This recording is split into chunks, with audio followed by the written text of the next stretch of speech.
What's up, MPX addicts? Welcome to the MPX Rehab. I'm your host, the hashtag certified Mark J. Williams, here with the newest member of the CMP family, the littlest Mark, Michael, who is the entire reason we didn't have a show last week. So I said I would introduce him this week, and here he is.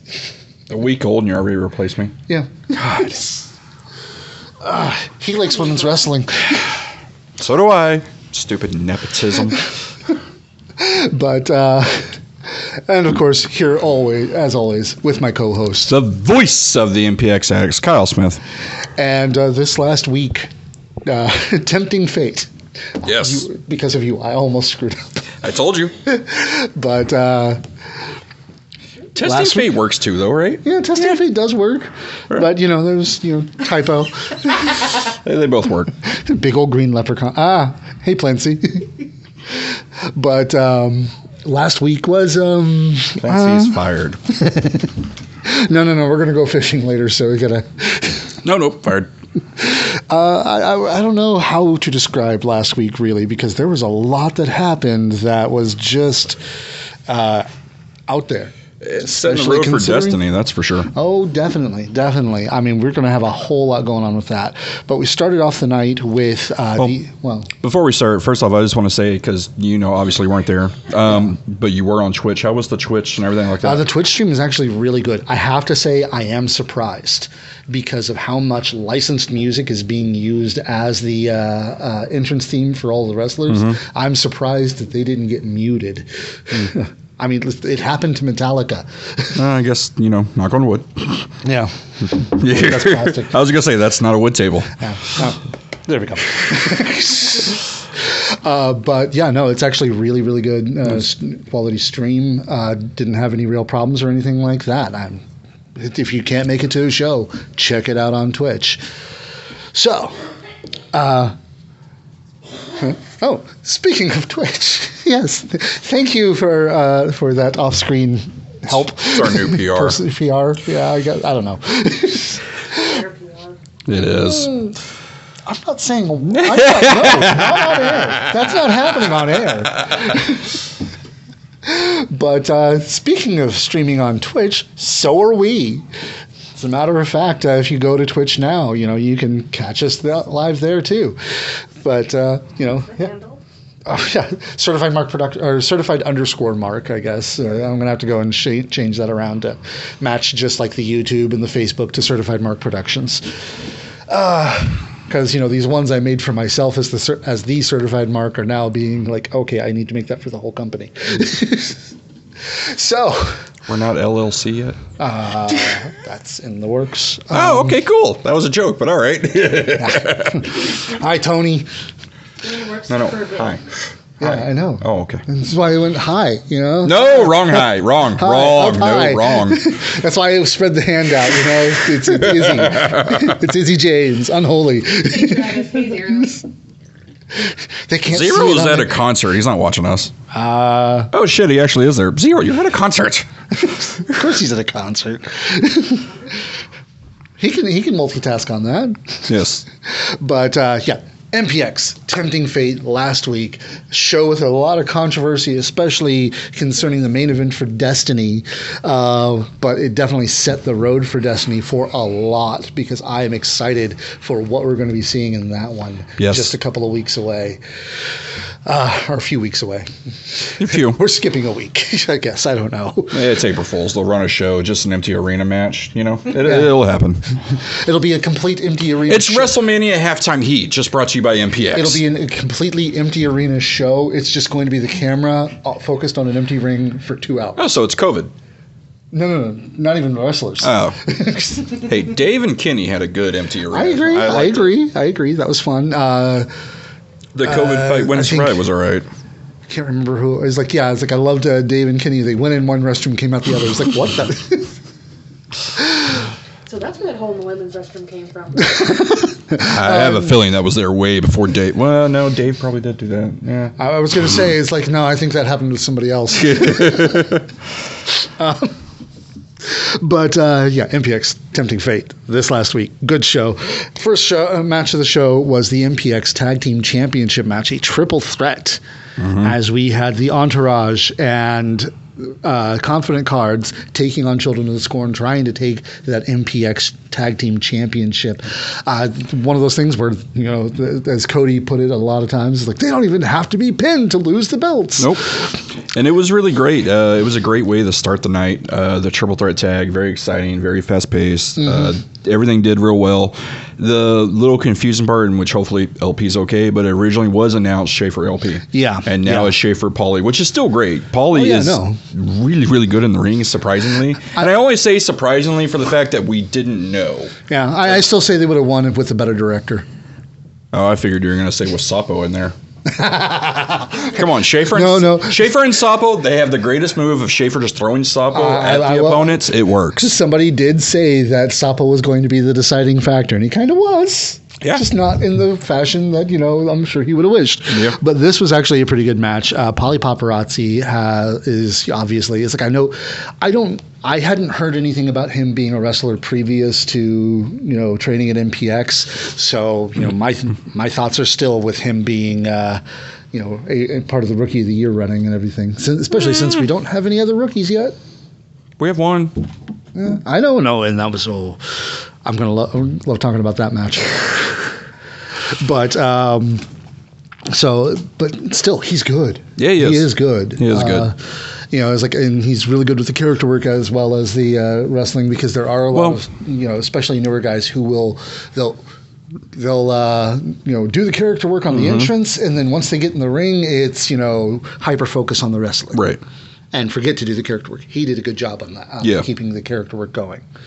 Yeah, no, the match itself was good. I really like Confidence Cards as a team for the simple fact that when they are separate, I'm just not into them as much.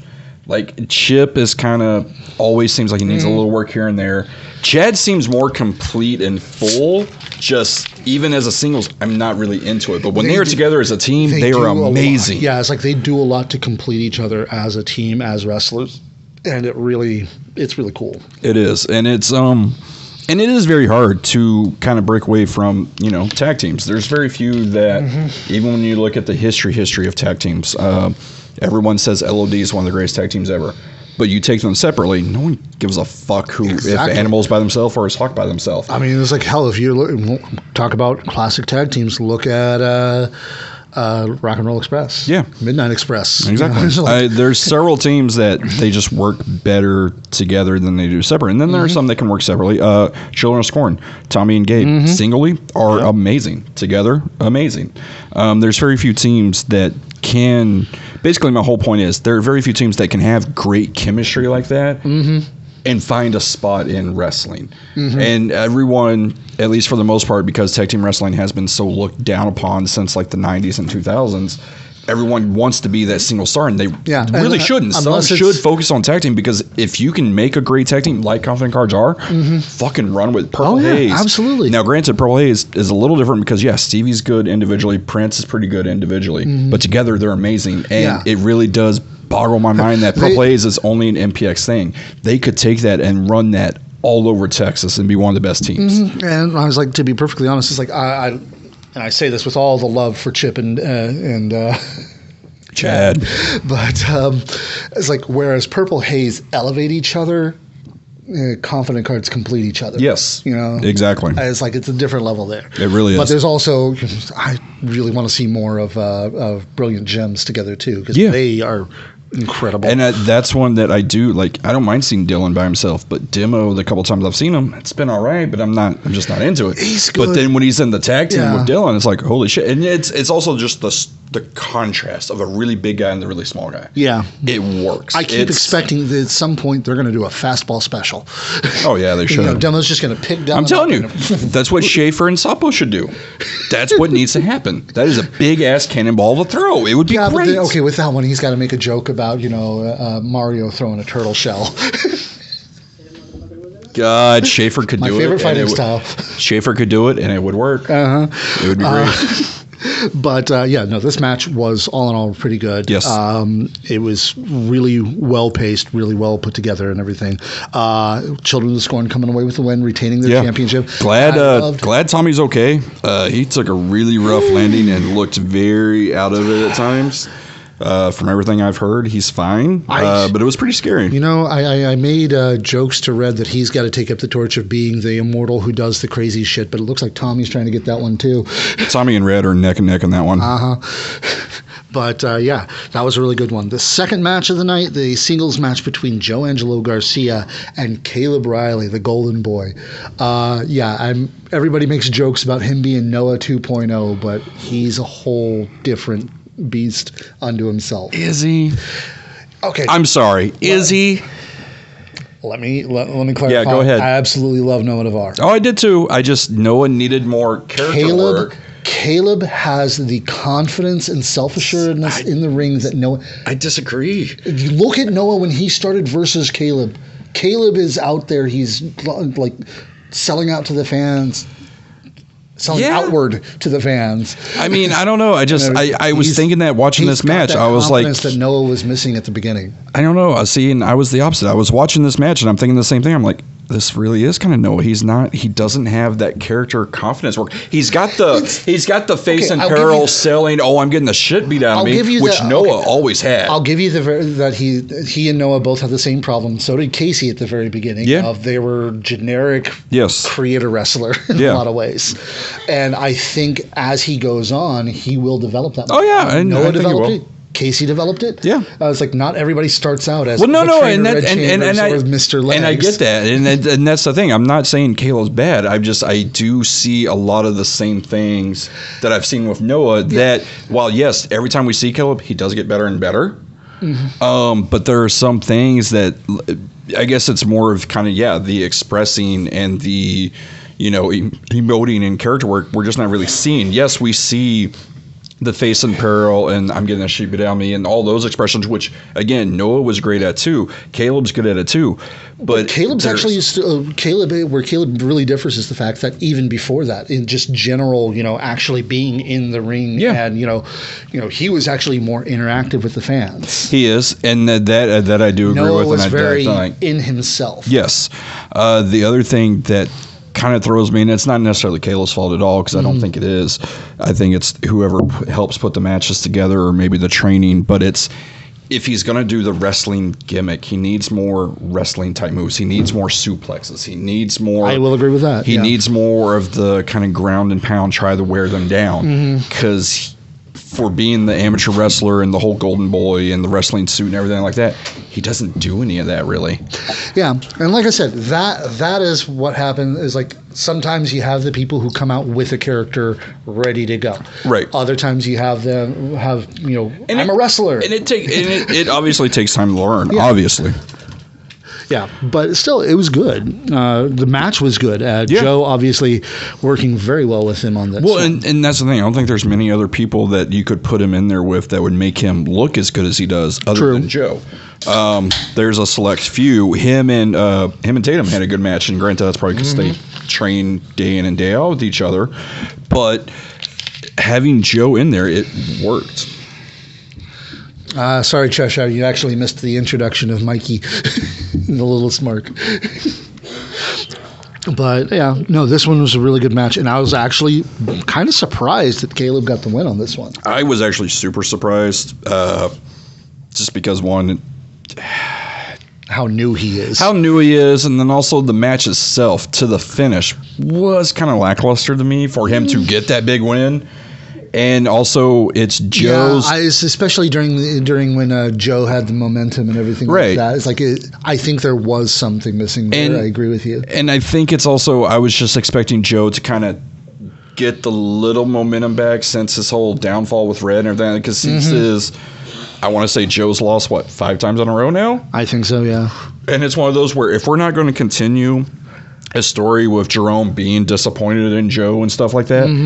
Why does he need to keep losing? And especially to the rookie who, if we're not going to build off this and push momentum and kind of try to shoot Caleb to something, I don't see a point in this. Yeah. It was just, and again, that's just me, and I know nothing, obviously.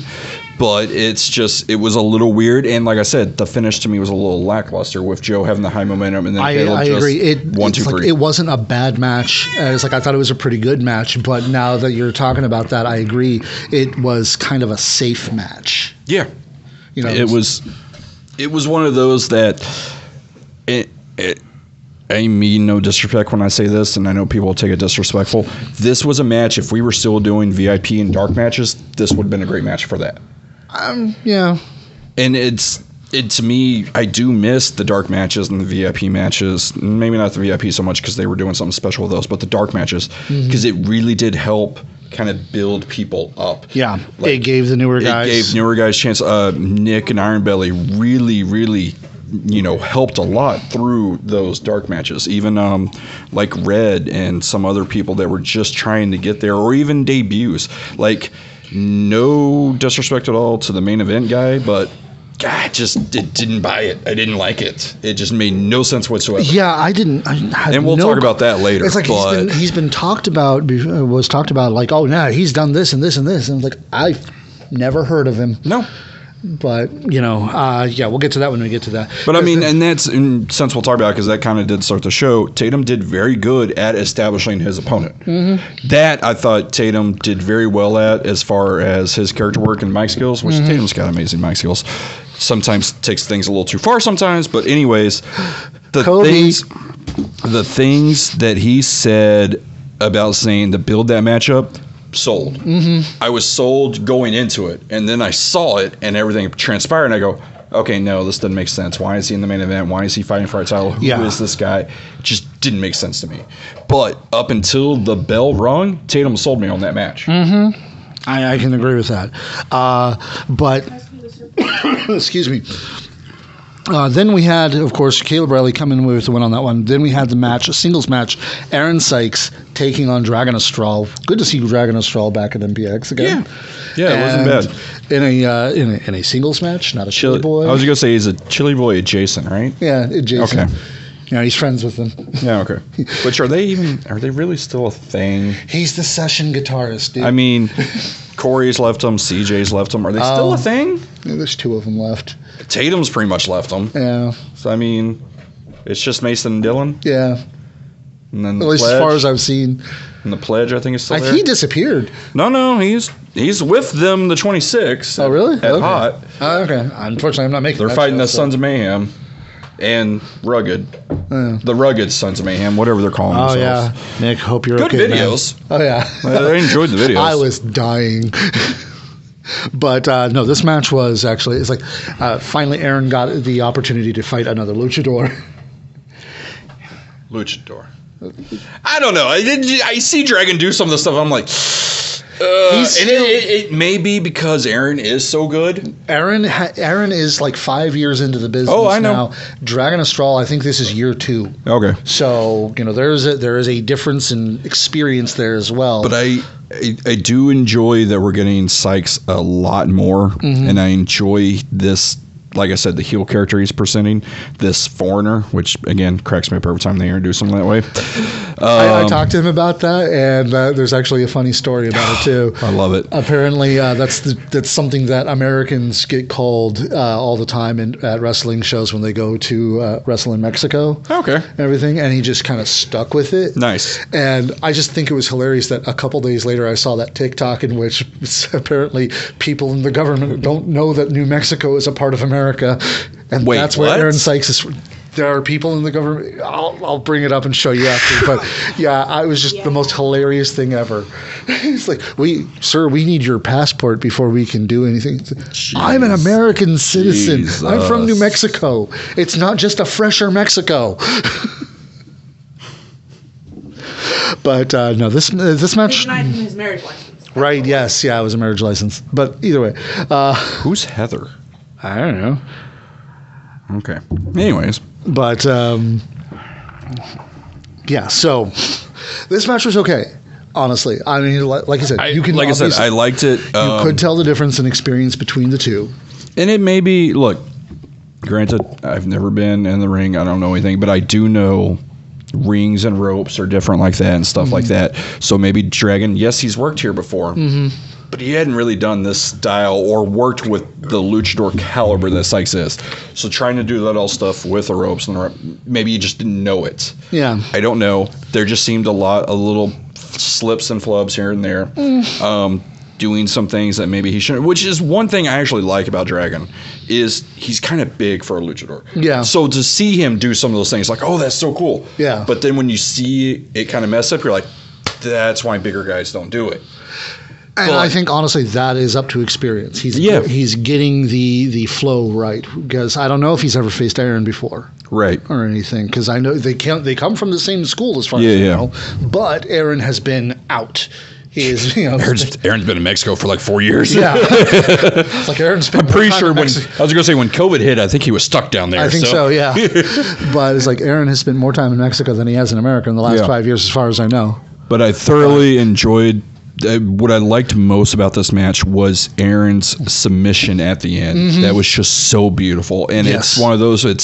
I don't even know what to call it or how to describe it. He literally had a neck, an arm, and a leg all locked. I'm like, holy shit, that is cool looking. I was like, I almost wanted to call it a Rings of Saturn modified, but even then, not entirely. Even then, it really wasn't. Yeah. I have no idea what it was, but it looked super Rings cool. Of Boston Crab, I don't know. It looked super cool, super painful. That I enjoyed. It was very wonky getting to it. But once he actually got it and you saw him kind of rear, you're like, ooh. And then, Dragon tapping to me, I'm like, okay, that makes sense. That's pretty cool. I was like, I'm wondering if Dragon was actually tapping, like, dude, let go. Probably. Goddamn. But then we had the MPX Addicts Championship match, which I hear a certain hero is very upset he wasn't included in this. Well, he was slightly busy. But I'm pretty sure he won a title because he was slightly busy. True. He is now the CWF champion. But, Sky de Lacrimosa defending against Mikey V and Dylan Cavens. And Mikey V with Sammy. Look, the only reason I actually make emphasis on that is because I actually think, and I don't know why, but to me, the whole heel Mikey B character is better with Sammy out there. I am not disagreeing with you at all. The time Sammy is not out there with him, it's just like, meh. But then when Sammy's out there, you're like, oh, cool, I fucking hate you. It complements really and does, sells that so much better. And the way she has gotten and grown into this character is done so well. It's like I keep asking her, it's like, are you going to start training soon? Because you belong in the in that show. I actually don't want that. I want her to be the Miss Elizabeth. I want her to never step foot in the fucking ring. Oh, okay. Just have her be the manager, which granted I know Miss Elizabeth will always face whatever until NWO. But having her be a heel manager or a face manager, whatever, because even when she was face, she did well. Yeah. Always having her be that manager role, perfect. Because I do feel there are some times where they have tried this, where we've had Violet, whatever Emily her first Violet. name was, and we've had other people step foot and try, and they're like, nope, done, and then we lose them forever. I don't want to lose, and granted, it's Mikey B, so we never would lose Sammy fully. I don't ever want that to happen, though. Yeah. She always needs to stay outside with Mikey. I think that would be perfect. But, this one was interesting, and even Sky felt this one. It's more like, the MPX Addicts Championship and Sky were inserted into somebody else's rivalry. Because it was! It literally was. It's we have an Addicts champion that we didn't plan on. We've got a feud going on. Let's just put it together and see what the fuck happens. And it worked out well. My favorite part of that whole thing is Sky pulling them apart and going, I'm in this match too. And they still fight her. He goes, fine, fuck. And just sits in the corner and lets them go for a bit. The same thing's happening next week too. Yeah, I noticed that too. And I'm like, we just did that last week. Okay, cool, whatever, because the match is going to be fine. It's a different feud. So I think get it. You could run with it as a theme. We're just building this up to obviously Destiny, where it's Sky and Eagle. We know that's what's going to happen. But this match was good because again, it's like Mikey, he's good in the ring, really good in the ring. Just work on your leg lariat. It bothers me so much, and I don't know why. It's the way it looks. I don't know. Every time he does it, I'm like, ugh.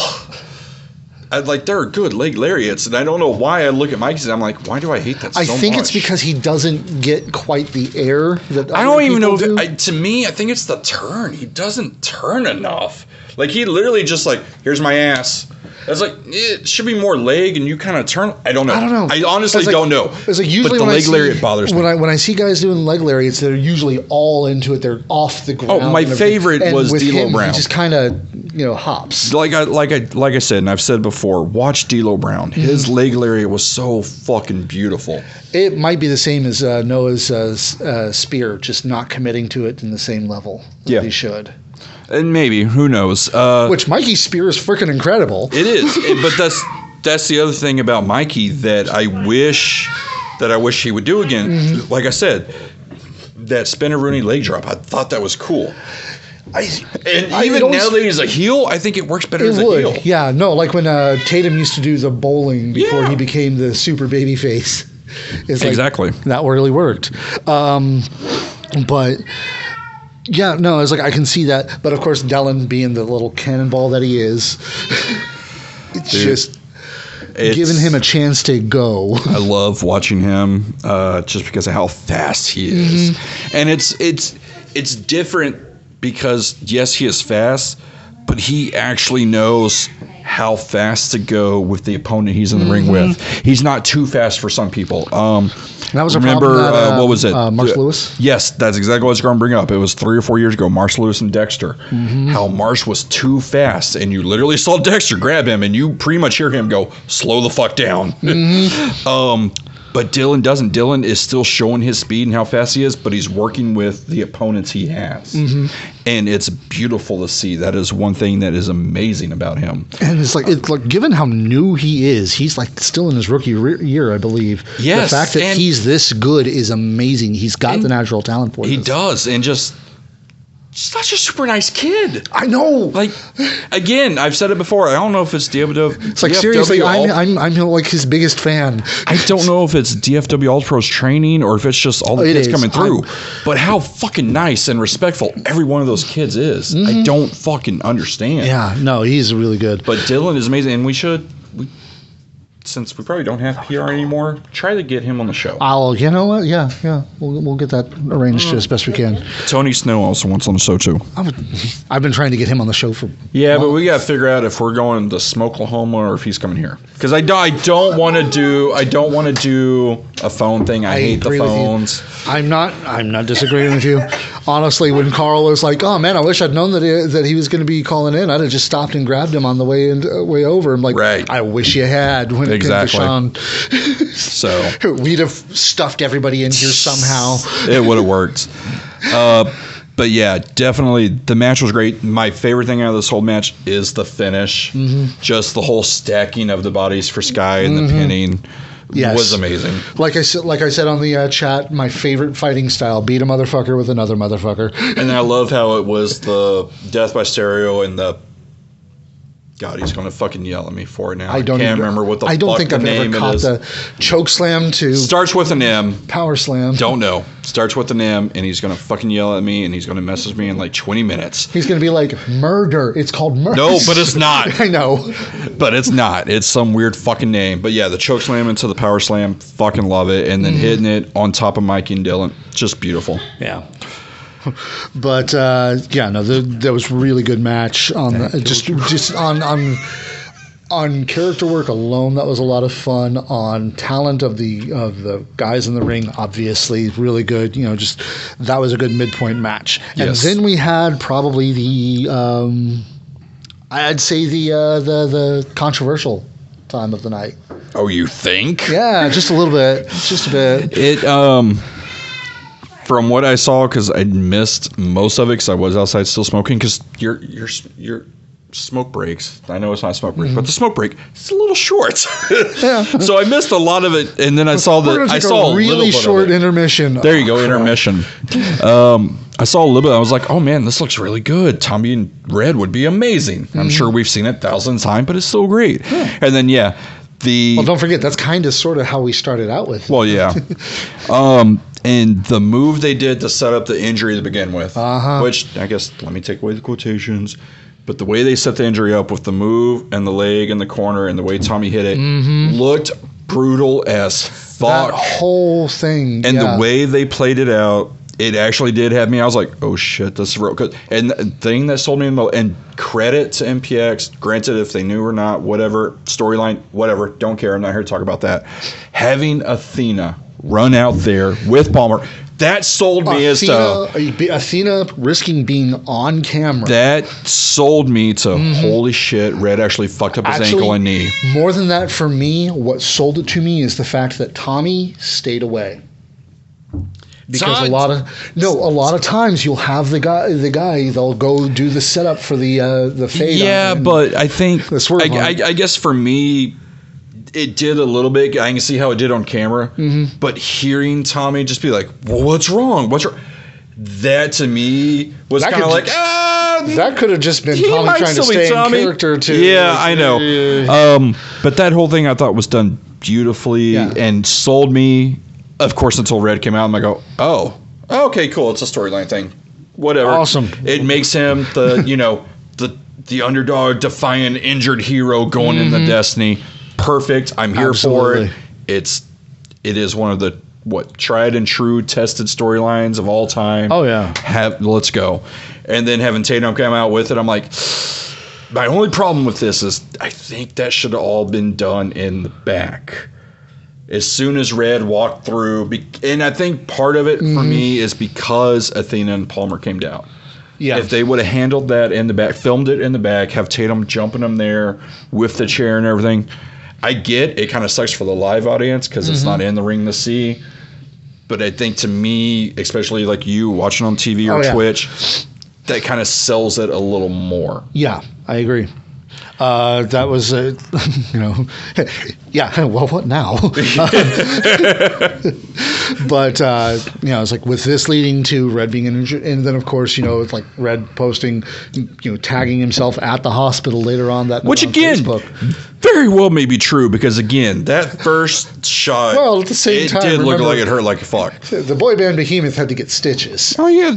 What the fuck did Richter call it? A 2-inch vagina on his arm? Like, he did. It was like, Jesus Christ. Dude, that's an After Dark thing. Oh, we're not. Richter said it. I didn't say it. Okay. But the gash on Mikey B from the barricade, which we did, I guess, forget to mention, which was great. But yeah, Red, obviously, like I said, kind of coming injured, going in. And I like how you honestly don't know. Like, yes, because of the chair, you're thinking ankle. But the way the knee was positioned and Tommy hit it, it could be a knee as well. I just like how it's the whole leg. Yeah. Like, it's not like, is it the ankle? Is it the knee?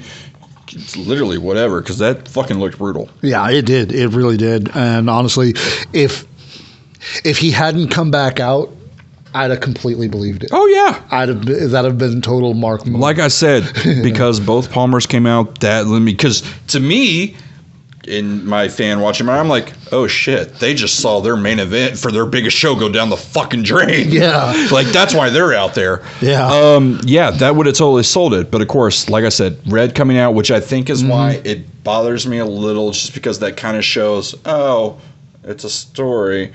If he would have still been helped to the back, then Tatum Funk could attack him, yes, still story, but also still more believable that, oh no, he's actually fucked up, but Tatum doesn't give a shit. Yeah.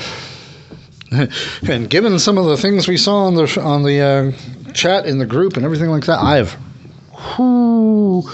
I'm not dirt sheet. This isn't a dirt sheet, but I swear Tatum's really working that heel factor. Oh, of course he is. There are people who are just not happy with him. Well, no, and it's okay. I'm a little torn on this because yes, I think Tatum is doing phenomenal as the heel, and he's doing his job of getting under people's skin. Yeah. But there are times where I do feel Tatum takes it just a tad too far, where I'm like, that's a little far. I was like, maybe we shouldn't, just call everyone's mom's a bitch. And, maybe try to think of something else that's kind of cool. Maybe don't throw your gum in the audience when you literally just bitched on Facebook about people throwing Jell-O plastic cups at you. Like, it's the whole respect thing. And yes, I get disrespectful, heel, everything like that. But there are times where he'll do something and then somebody will do something back to him, and he'll go fucking bitch about it. I'm like, you can give it, but you can't take it. The thing is like I'm also looking, it's like, don't get me wrong, I see why people are upset, and it's valid. Feel the thing, please. Yes. But at the same time, I'm looking back a year or two ago when Exodus Prime was MPX Addicts champion, and even before that, when we had people posting about how I'm not going to watch MPX anymore because Exodus is just a bully and I can't stand watching it. Right. And I'm just like, but for some reason, except for those, like a couple of individuals on that one, I'm sitting here going, he's doing a great job. But I think that's kind of what the difference is Exodus, I never got that disrespectful to the audience to the point to where it kind of crossed the line. Yeah. Like I said, they're a very... to where it was less, he used his performance. Right. Less Miguel being disrespectful to the fans. They're just Exodus. There are just times that I've sat there in Tatum's console, I'm like, oh God, that kind of makes me feel uncomfortable. I feel like you crossed the line a bit. Then again, this is nothing new. Like I said, Kobe... No, it's not. So, I guess he takes it as a golden ticket to do or say as he pleases. Well, and that's the thing. Like I said, Tatum has... I mean, look who his best friend is. Oh, yeah. I mean, Tatum has fucking killed this heel run, and I'm enjoying it, and I'm all for it. But there are times, like the one on Facebook who had said, hey, it's making me a little comfortable. I don't really enjoy watching him because of it. And then a lot of people kind of just blasted her for it, which ended up getting deleted. And it's like, guys, she's got a point. Like, I understand he's doing a great job of getting under people's skin, and he is. But there are times where he does cross that line a little bit. Yeah. And it's like, that's one thing I've always liked about MPX. And I feel like right now is... MPX has kind of always listened to the crowd a little bit and always felt it. Not always, and again, not every fan is right. Not every opinion is right. Some are, some aren't.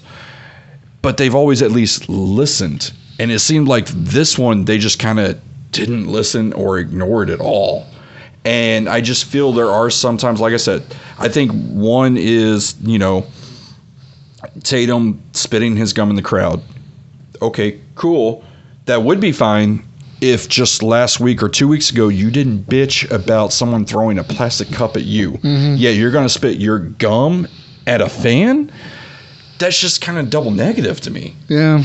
And I get never throw anything at a wrestler. I totally agree with that. Do not throw stuff at a wrestler. I get that. I was on Tatum's side for that. But then when he goes and throws his gum at a fan, I'm like, well, what the fuck, bro? It's the same. It goes the same way. And, okay, Travis is making some good points here, and I do agree with that. But the thing is, unfortunately, in the time of social media where kayfabe is all but dead, if Tatum weren't already the golden boy of MPX to begin with, this could kill attendance. No. Caleb Riley. I know what I mean. Okay. You know what I mean? Sorry, you're trying to make a valid point. I'm just, my apologies. It's like this, what I've been told by certain people who I'm not going to name because it's more than just the person who made the Facebook post. This is getting to less, I want to see him beat heat and more, I don't want to watch this show anymore heat. I'm getting people saying I'm sick of him. Just right. Period. And that's more of what I was worried about is her comment of her comment was, I don't enjoy watching matches. I don't even enjoy going to the show anymore because we do see him 3 times a night, which again is fine. And I get, and I enjoy because he is the champion. And again, he's doing well as a heel. But there are times where if you are pushing the line a little too far, just learn to come back a little. There are things you got to do. Fucking Paul Heyman talked about best, where there are times where he would test it, saw that it didn't work and that it was too far, and pulled it back a little bit. Oh, yeah. And Tatum obviously is... crucifying somebody. Right. And Tatum is smart enough and as good of a character to do that. Yep. I think Tatum... Yes, I do agree with kind of what you said. I think Tatum has given free reign to kind of do whatever. And there's really no one here to kind of be like, hey, bro, maybe not do that. Yeah. And I think those are things, obviously, young wrestlers will learn of, hey, we do this, but we don't do that. And again, it's, to me, as my fan, in my personal opinion, I'm all for it. I loved it. And we even have somebody here saying it's like it's hard when you bring kids and he takes it too far. Right. And that's, again, for me personally, I don't think he's done anything wrong. I love it. I think it's good. I've enjoyed everything he's done. Now, objectively, when I see comments like that and like the one that the girl posted on MPX that got deleted, I look back and I go, okay, I can see how that bugs or offends some people or takes it too far. But again, for me personally, I do enjoy what he's doing, but objectively, for the safety, not even the safety, but for MPX, I do feel sometimes maybe he's taking it too far. We'll see. I mean, it's honestly, Tatum is doing, or that is occurring so often at the moment. I feel like it's just a different part of wrestling that not everyone will enjoy, and that diversity is important. Yeah. Honestly, it could, it's kind of both. I mean, it's like what he's doing, he has really just stepped over the line before. Anybody who doesn't already know, there was a point in which he basically did a helicopter spin to... Which, again, for me personally, thought it was hilarious. It was bryant heel work, but at the same time, it was right. It's like he did Kobe, helicopter spin, crash down right after Kobe Bryant died. I think it was it the weekend or the next weekend? The weekend. Yeah. Which, again, for me, thought it was funny, but I do get objectively how a lot of people are like, that's too far. Yeah. And I get it, but it's just the whole thing. It's like, Tatum doesn't care about the line. We know that. And you know what? That's fine. If it works. We're not the bookers. We're not the promoters. So everything we're saying is simply our opinion. Please do remember that. We're critics, nothing more. And again, it's not that... Again, like I said, this is nothing from my personal opinion. This is me looking objectively at hearing and seeing some of the addicts' comments. Because for some reason, we have a show where people actually listen to us. I know, it's weird. And I do feel... Even though we're not paid or endorsed or even liked by management at MPX, I will say this. I do worry about MPX sometimes.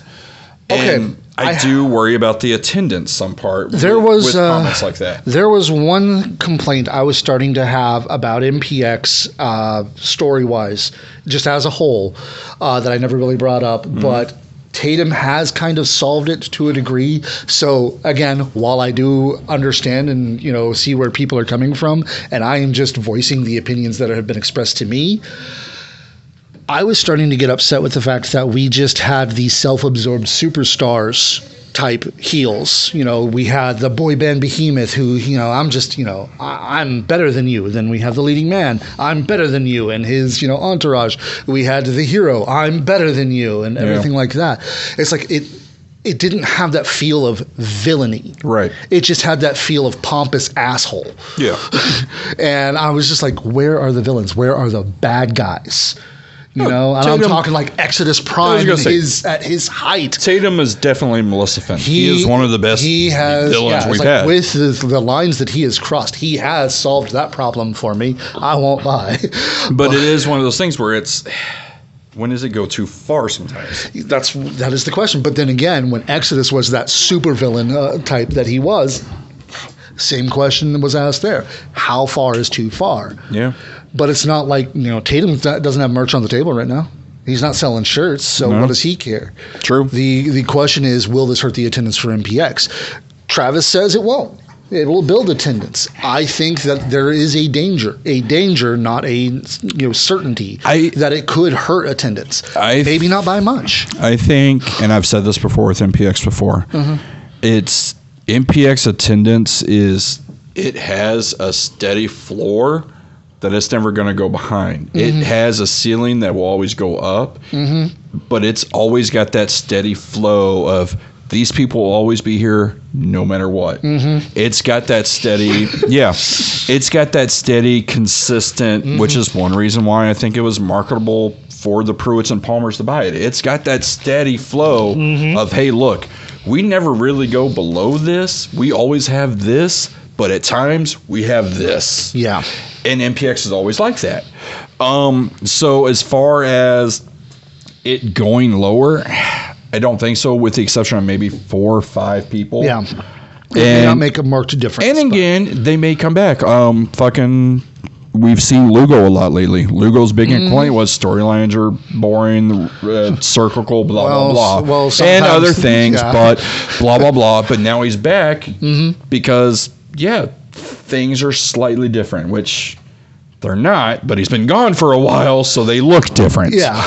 But again, like I said, with the whole... He took a refresher. With the whole Tatum thing, it's, for me, personally... I enjoy it. I don't think he's crossed the line. But when I see more than just one person, when I see like 5 or 6 people say he's crossed the line, I look at it objectively and I go, maybe he has. But again, it's something I think that will redirect itself. And then let's be honest, it's Destiny is coming up. Yeah, I was gonna say, it's like let's also just Red's just fucking call it now. Red's gonna be the champion. Unless it's Destiny. something happens, everyone goes home happy. Yeah, the title's gonna change. And it's not even just MPX formula. It's fucking Mania formula. Roman's losing in Mania. Spoiler. Cody's winning. Yeah, that's what happens. Yeah, they built everything up to the point to where it's Cody or no one. Yeah, exactly.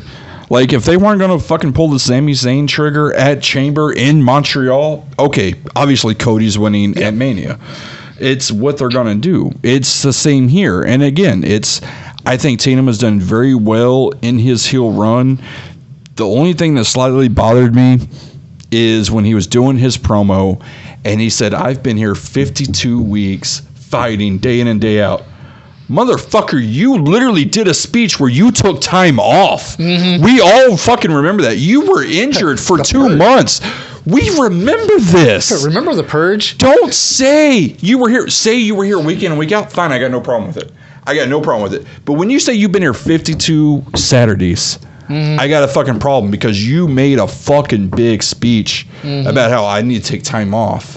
And then fucking Red, who, granted, he probably has not made 52 weeks in a row. I don't think anyone's made 52 Saturdays in a row, to be honest. But Red's come fucking close. Yeah, it's like I think Red's come closest because he's just especially for your opponent to be that close and you pulled that, literally that sentence out. I'm still pretty sure I've seen a folded up cot in the back when we were doing Legacy. I think that's Red's bed.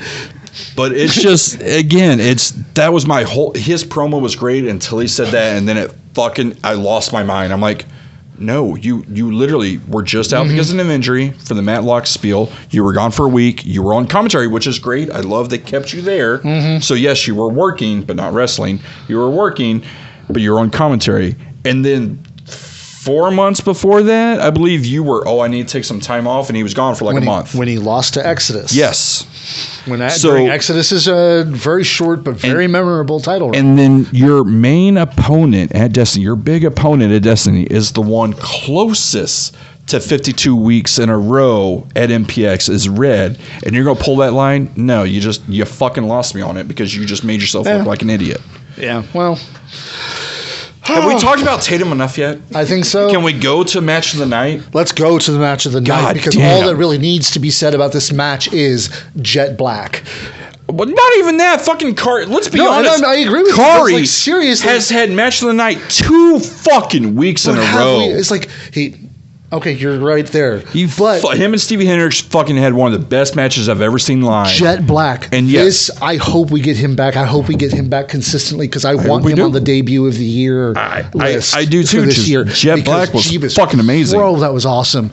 Jet Black was great. Yeah, it's like I don't think we can gush enough about this one. But I went from not having any clue who this guy was to being a fan instantly.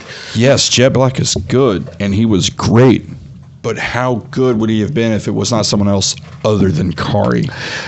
Kari did so well at making him No, and I'm not going to deny that one, but it's just like Kari's also had some matches in which he went up against someone that really wasn't all that good, and it really hurt his match. It did, but since we've seen, and I've said what I've said all along, Kari is to me, an underused and untapped potential future star of MPX. I agree. And now we're finally getting this. And ever since he's had the matches with the Exodus, ever since he's won the prospect title, the match with Stevie Hendricks last week, this match with Jet Black, this is the Kari Wright that is there and that we could always see.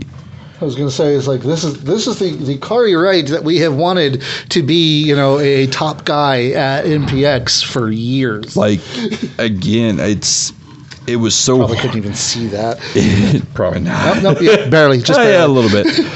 But Kari has fucking just stepped it up like I knew he would, and it's amazing to see. Mm-hmm. And again, the match with Stevie last week, one of my favorite matches I've ever seen live in any, not just MPX, in any fucking that's capacity. that one's definitely on the match of the year contenders. For me, it is match of the year right now. Like, it was amazing, and this match with Jet Black was great, and Jet Black did showcase how good he was, and there was a Jet Black chant and a welcome back chant or please come back chant and all those things, yes, which are great, because I do hope we can see Jet Black again. But again, I'm not trying to discredit Jet Black, but I want to prove how good Kari was in making Jet Black believable. He was. Honestly, I think the best thing's going to be is, like, if we can get Jet Black and Kari Wright back on the same show, put them in different matches against totally different people. If they both serve up the same level at the same time, we'll know that it's like that was just lightning in a bottle with two top-level talents. Well, and I think I know nothing about Jet Black except for how amazing he was on Saturday. I was going to say, I never heard him either until Saturday, and then saw him, and I was like, nope, I want more. Yeah. Like, I want to find out where he's from, who he trained with, and I want to see more matches, because Jet Black looked amazing. He did. And hopefully we do get him back. And again, there were times where, just like the Stevie Hendricks match, Kari looked like he was about to lose. Mm-hmm. And then Jet Black, Kari Wright kicking out, Jet Black finally taking the fall, Kari looking tall, was amazing. It looked like a hard-fought win, not just a foregone conclusion. Well, yeah, like we had talked about previously, we're like, oh, Jet Black, who the fuck is he? He'll probably lose. Oh, Zane Valero, who is he? He'll probably lose. Which they did, but yeah, oh yeah, Jet Black versus Barrett Brown. I could see that. But Barrett Brown versus anyone's going to be amazing. That is true. Barrett Brown versus a fucking broom. He's going to fucking sell it, so. He's Barrett Brown, not Kenny Omega. True, but. Although I would like to see Barrett Brown versus Kenny Omega. Oh, who wouldn't? All right. But it has to be in Japan, though, because Kenny in America fucking sucks. I agree. But then there's the main event, which we already talked a little bit about. Tatum Manning. And that's my only problem going to this. In back-to-back matches, your Prospect Championship and your MPX Championship start the same fucking way. Your heel champion jumps your challenger before the announcement. Why? Kari and Jet didn't need that. Kari and Jet could have just gone. They could have had the announcement. Yeah. Fine. And then Tatum jumps Zayn because Tatum's the cocky little fucking prick. Cool. Got it. But having them back-to-back just didn't make sense. Yes, Moppy was amazing. Moppy's a hero. R.I.P. Didn't she get shoved through a wood chipper? Barrett Brown versus Romo. That was Chavo, right? That was Chavo's horse, Pepe. Never mind. Anyways, WCW storylines. All right. Barrett Brown versus Romo Hockey Stick. Romo Hockey Stick's also broken, though. We can make a comeback. I mean, heck, we're going to have a comeback on the show this week. We got two comebacks I know. Week. It's amazing. I just hate how they're in the same match. I know. I do kind of wish that was different. Hey, we have two comebacks. We're going to put them together. Why? Anyways, go ahead. At least they're both top-level comebacks. So yeah, true. But, yeah, Zane Valero, this was another, I have no idea who this person is. I don't know who he is. Unfortunately, it's kind of stayed that way. I thought Zane had good character work when it came out. Thought it was cool. I do feel it is, maybe granted, I don't know who he is. It may be different other places, but I feel his character is probably a better heel. It's very Chili Boy-like at times. I feel like if he was a heel doing that shit, it works. Just him as a face, obviously didn't believe. And then in there with Tatum, it was all right. It wasn't great. Nothing to write home about.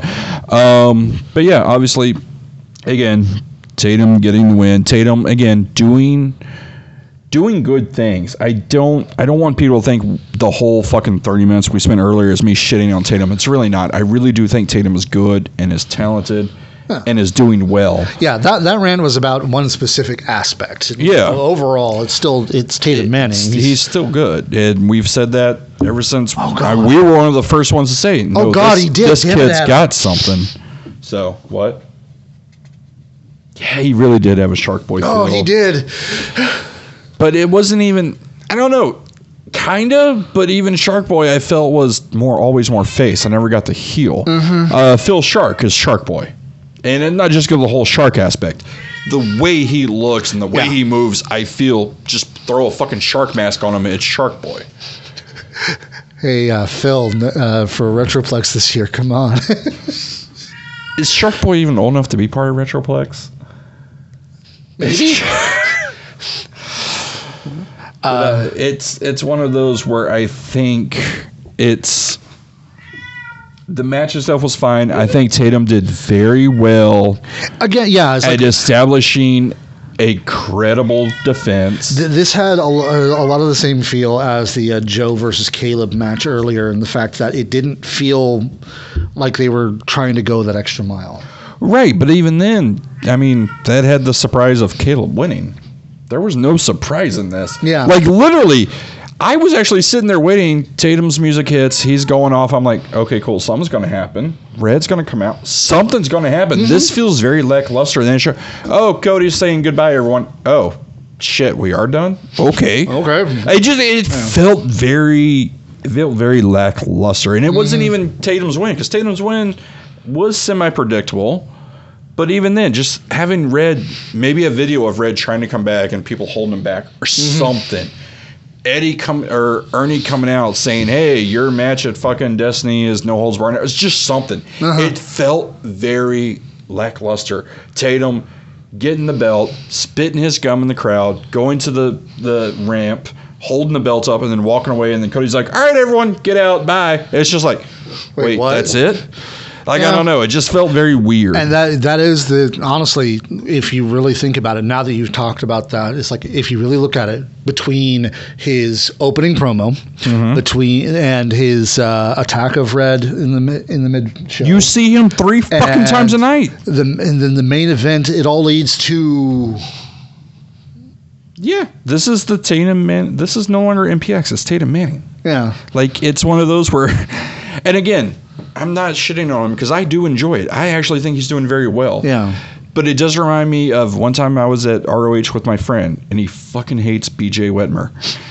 And he came out 3 times, and literally on the 3rd time, my friend's like, BJ Whitmer, I have to see you 3 fucking times? What the fuck? It's that whole thing. It's like, I was going to talk about it a bit with you talking about the opening of the previous match and this match of, it's like doing the same spot too many times. Yeah. And it's like, even though he was doing different things in each appearance, it's the whole thing of going to the well too often for the same thing. Tatum opened our show. Tatum was right there before intermission, and Tatum was there at the end. And it didn't. That ending didn't do anything to advance the story. And again, I get he's our champion, and I like seeing our champion. And that's cool and all. Do we see him 3 fucking times? Yeah. It's like either he does, if he hadn't done the promo at the beginning, if he had killed Red, then grabbed the mic and done his promo, would that not serve the same purpose? I agree. It would have put it all into one specific little area. It was just weird, and I feel like we've done that a lot since Tatum has been champion. I feel like we see Tatum multiple times a night, which again, me personally as a fan, I'm okay with. But when I look objectively, I'm like, this seems a little much. This seems like why? Yeah.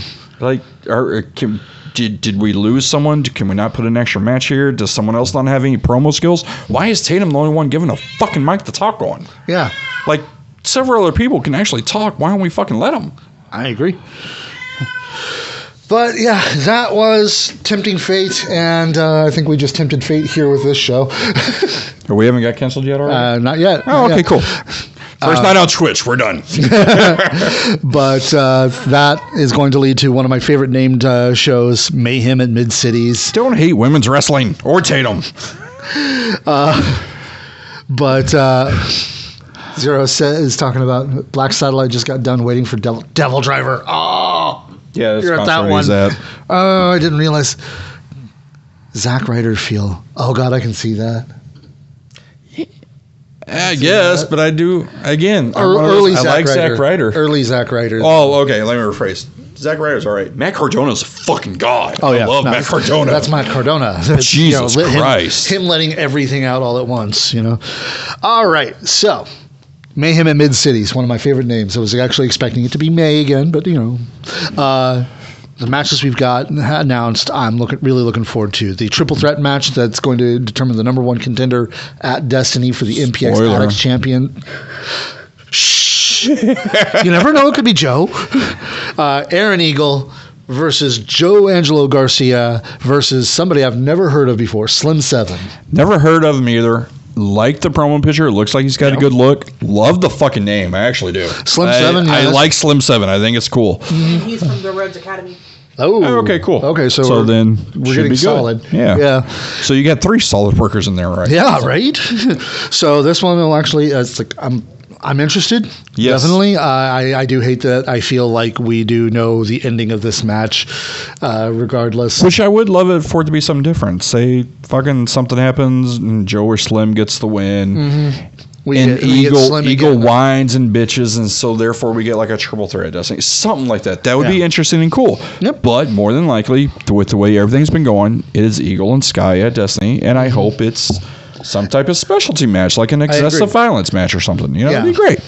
It's like we know it'll be a good match regardless, but we've already seen that match like a couple of weeks ago. Exactly. So. We've seen it, and I feel we've seen Eagle kind of do hardcore stuff before, and given his old PCW day stuff, when you look at it, he can do it. Him and Sky, I think, would put on a very well done excessive violence match. I agree. Then we've got the singles matches of Shimbashi coming back again, taking on Angel Camacho. Face Shimbashi. Yeah. I like face Shimbashi. The Addicts, once again, just looked at him and went, no, not a heel. No, we like you. Now, granted, it only took him a couple months. Took Locke a fucking year, but...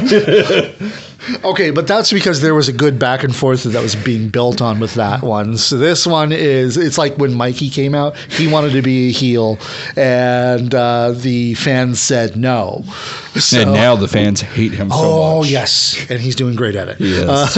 But part of me is like, yeah, we're going to get to see Shimbashi. Another part of me is like, oh, this is the last time we're going to get to see Shimbashi because he's going to die. But see, I don't think so, because I feel like the last time we've seen Angel, he's lost. I feel like Shimbashi actually might have an advantage. That's true. But at the same time, I was like, don't count out the Puerto Rican juggernaut.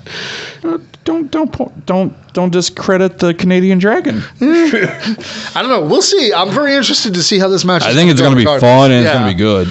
Definitely.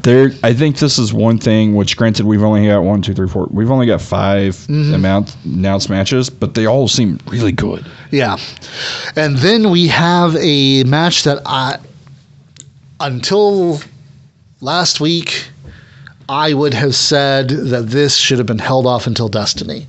Hilda versus MJ Santana, a final blow-off between these two after the things that they've done since MJ Santana came in. But it's not a final blow-off. Okay. Destiny is the final blow-off, since they've already kind of spoiled that with posters. True. But, it's like this one-on-one between these two, I'm actually looking pretty forward to, because, seriously, it's... I don't know. I think they worked really well together when they got to work each other. Yeah, I think it's going to be tag matches that they were in. I think it's going to be fine. I think the only thing I hate about this is, given the Destiny match coming up, I don't necessarily want to see this singles match. I think it would have been better to split the other, to have Hilda versus Angel and Killa versus MJ. I think that would have been better. I can see that too.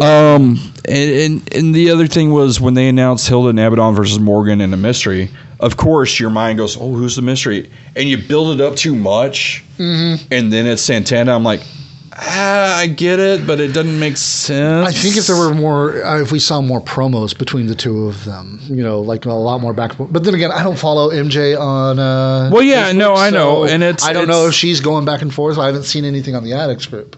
Yeah, I don't know. There's I feel like there's some missing promo work in all of this. I do, but I do feel, and part of me is also because even MPX said themselves, "Hey, we got 2 returns, and they're both in the same match." Yep. Why? Why not split the returns into separate matches? I can agree and see that. Like very Hilda and much. MJ doesn't necessarily need to continue when you've already got a tag match set at Destiny for it. No, you're not wrong. Because even if it's going to be something where, say, Morgan comes out and attacks Hilda and it's MJ and Morgan laying Hilda flat, cool. You could still do that when she has another match against fucking Angel and then have Morgan and MJ come out. Like, that's still fine. You don't necessarily have to have it just because it's versus MJ. Well, actually, Morgan won't be there.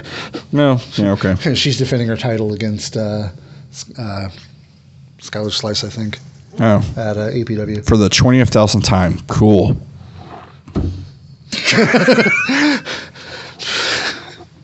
But Killer Kate versus Angel Blue. I agree with you. I think I do kind of wish they'd split this one up. But still, the 2 of them being back, I'm very happy. I am super excited to have them back. One, Angel obviously coming back off the neck injury. We saw it. Hi, Carl. We saw her at the Prince, versus Prince Adam at the Silver Memorial show.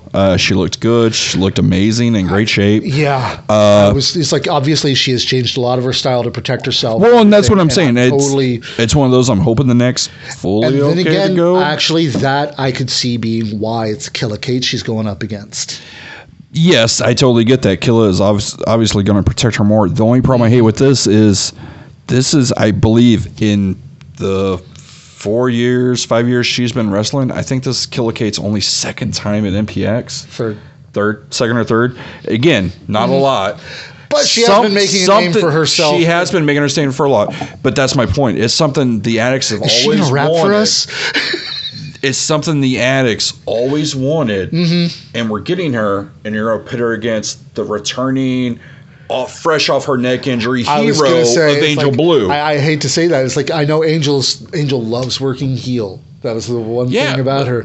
But it's like, but then again, at the same time, I'm looking at the typical roster of women that she would go up against, and the two I can think of that would be great for her to go up against is her return match that I know would do their absolute damnedest to protect her, are both retired. And one of them is at this table with us. Of course. And it's never retired. Yeah. But it's one of those things where it just... You're not. But it's one of those things where, again, like I said, I feel it's the split I think would have helped, because like I said, you've got Killer Kate, who the Addicts have wanted forever, coming in, who you think would be face. Yeah. But you've got the conquering, I'm fresh off a neck injury, I'm glad to be back. Yeah, and Angel, that's where the problem and is the gonna Addicts be. are going to go crazy. Okay, some Addicts will go crazy for her. So it's one of those where it's like, I feel maybe Hilda versus Angel, MJ versus Killa, maybe, I don't know, would have been better. It's weird to me that the match was set up that way. And again, part of me gets, Hilda MJ continue the feud. But you've already got the match set at Destiny. Do you really need to continue the feud? Yeah, and there could have been a spot of some sort that had nothing to do with the match. She always wants to talk to me after the show because she wants to yell at me. But yeah, I'm still glad to see them both back, though. Honestly, it's been forever since I've seen Killer Kate live, because she has gone on to like amazing work. Wow. Working with WoW, and it's like, no, she's not Killer Kate there. She goes by a different name, which actually took me forever to realize that was, her work name there. Yeah. But it's like, she's doing amazing work there, and I'm loving it. And of course, Angel Blue coming back, that is going to be a problem insofar as the older fans are going to be like, welcome back. And of course, she's going to probably be like, well, fuck y'all. No. It's Carl. I'm not worried about that at all. I know she will get heat because she is very good at that. It's just, it feels to me you're kind of dampering the whole return of it. That's my only issue with it. No, I know she'll get it. Hilda Athena versus Abaddon and Morgan Mercy would have been in Bang. Yeah, it would have been. Yeah, it would have been really good. It's just, honestly, it's the whole, man, it's like, tickets are already $30. That would have been... I was going to say, we've already blown the budget on Abaddon and Chris Bay, which I'm still curious who the fuck Chris Bay is going to fight. I don't know. Because it's one of those where it's like... Everybody you would expect is already... Yeah, they're already booked. Match. My first guess would have been, Chris Bay and Red would be fucking amazing. Oh, wait. Oh, no, he's in the main Red's event. busy. Or even one of Chris my Bay other... versus Tatum. No, he's in One of my other matches, I was like, you know who would fucking amazing kill it? Chris Bay versus Casey Clay. Oh, shit, we haven't Casey Clay in 2 months. Where the fuck is he? I feel... Injured? 2 or 3 months, but I don't know. Injured. That match would have been amazing. I don't know. You look at Kit. The only problem with that is Exodus has got a match too. Ikari would be great, but because of the title, I feel you can't. Yeah. But it's like, Chris Bay versus Exodus would be absolutely excellent, but he's got the match against Tommy Becker. Tommy Becker would be another one, a rematch from MPX versus But see, that's the only one I don't want to see. Tommy Becker's in the match against it. Exodus. Locke would be good. Locke's busy. Locke's busy too. It's like we've got all the people that would be perfect match. The only one I can think of is the Boss. Yeah, that's the only one I can think of too. And I'm like, yes, it's great and it'd be cool, but I've seen it. What? We've seen Palmer versus Bay. They've worked at Revolver multiple times before. I haven't. Okay. I never got to go to It's one of those where Palmer and Bay, yes, it would be amazing, but it's something I wanted something. Honestly, what I wanted is I wanted one of the newer guys to get it. Yeah. I wanted one of the, not necessarily rookies, but the Karis, the Exodus, the Reds, the Caseys, the Tatums to get that match. That'd be because really look at what happened when Ryan and Shane went at each other with Strickland and Ryan.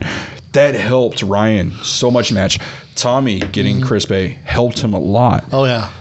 Sorry, just thinking is like that could be his match 4 if they do another defense this Saturday. If they did Kari versus Chris Bay.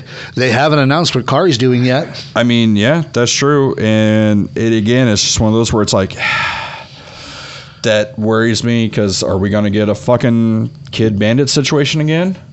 And you know how much I fucking hated that. Yeah, that's true. Hey, at least if you hate this one too, people won't just accuse you of, being an ass for just being an ass. That's true. But guys, I hate my titles leaving no matter who they go with. It wasn't my hatred for Kid Bandit. It was my hatred that the title left. That makes no sense. He was disappointed in Kid Bandit. He hated the title leaving.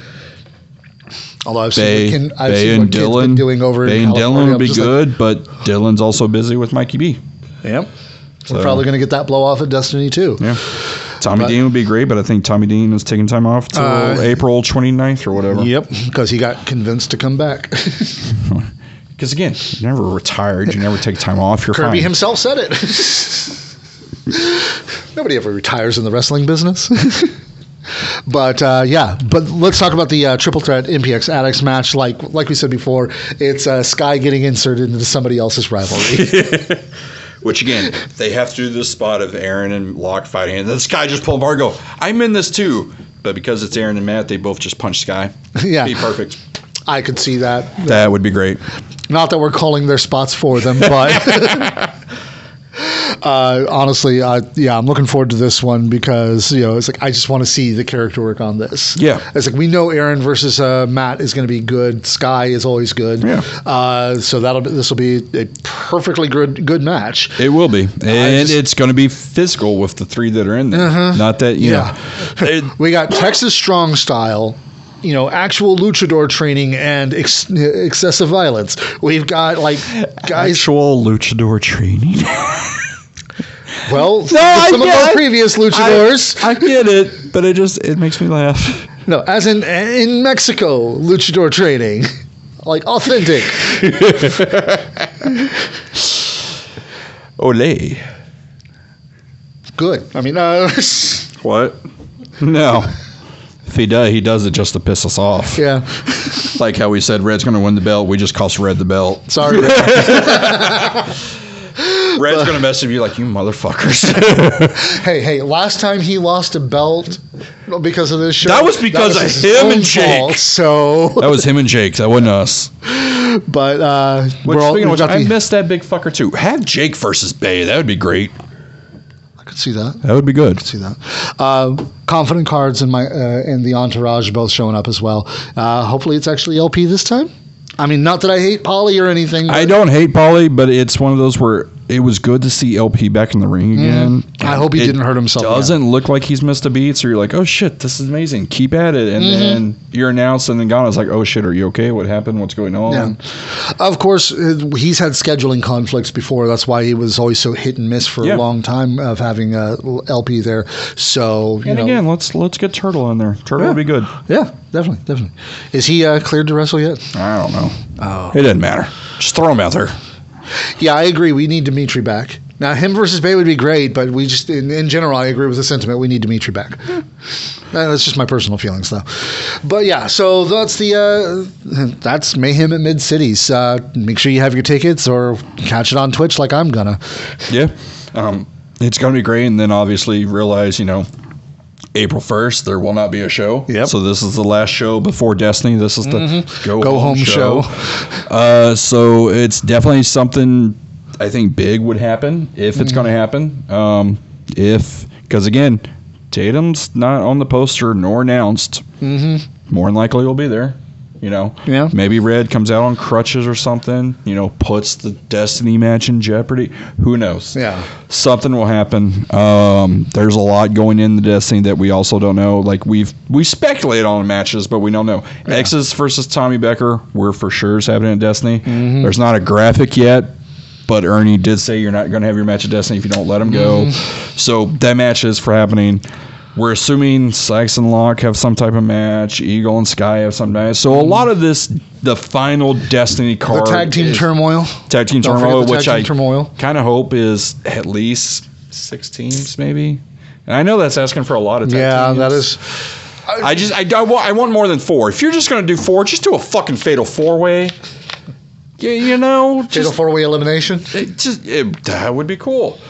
But again, don't call it tag team turmoil. Give us at least 6 or 8 tag teams. Yep. That's a turmoil. Yeah, that is absolutely true.